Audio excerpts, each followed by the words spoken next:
ইরানের দক্ষিণাঞ্চলীয় মিনাব শহরে স্কুলে ইসরায়েলি হামলায় নিহতের সংখ্যা বেড়ে দাঁড়িয়েছে 148 জনে। সব মিলিয়ে দুদিনে ইরানি নিহতের সংখ্যা ছাড়িয়েছে 200। আহত হয়েছে 700-রও বেশি মানুষ। ইসরায়েল যুক্তরাষ্ট্রের হামলার পাল্টা জবাব দিচ্ছে ইরানও। কাতার, আরব আমিরাত, বাহরাইন সহ মধ্যপ্রাচ্যের 27টি মার্কিন ঘাঁটিতে হামলা চালিয়েছে তেহরান। এদিকে ইরান হামলা বন্ধ না করলে আরও তীব্র আক্রমণের হুঁশিয়ারি দিয়েছেন ট্রাম্প। দর্শক আরো জানাচ্ছেন দেওয়ান মুবাশশিরা হোসেন। ইরান ইসরায়েল যুক্তরাষ্ট্রের যুদ্ধ এখন তুঙ্গে। দফায় দফায় চলছে দুই দেশেরই ক্ষেপণাস্ত্র হামলা। ইরানের দক্ষিণাঞ্চলীয় মিনাব শহরের স্কুলে ইসরায়েলি হামলায় নিহতের সংখ্যা ছাড়িয়েছে 200-র ঘর। আহতের সংখ্যাও নেহাত কম নয়। হতাহতের এই সংখ্যা আরও বাড়তে পারে বলে আশঙ্কা করা হচ্ছে।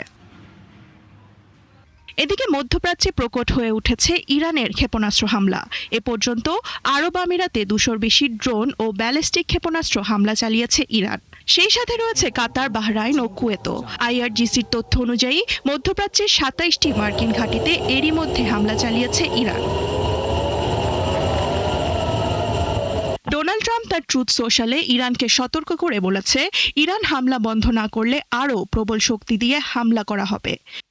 এমন হামলা ইরানে হবে যা বিশ্ব আর কখনোই দেখেনি। জবাব দিতে ছাড়েনি ইরানও। তারা বলেছে, যুক্তরাষ্ট্র ও ইসরায়েলেরই মধ্যে সীমা ছাড়িয়ে গেছে, এর মূল্য দিতে হবে তাদের।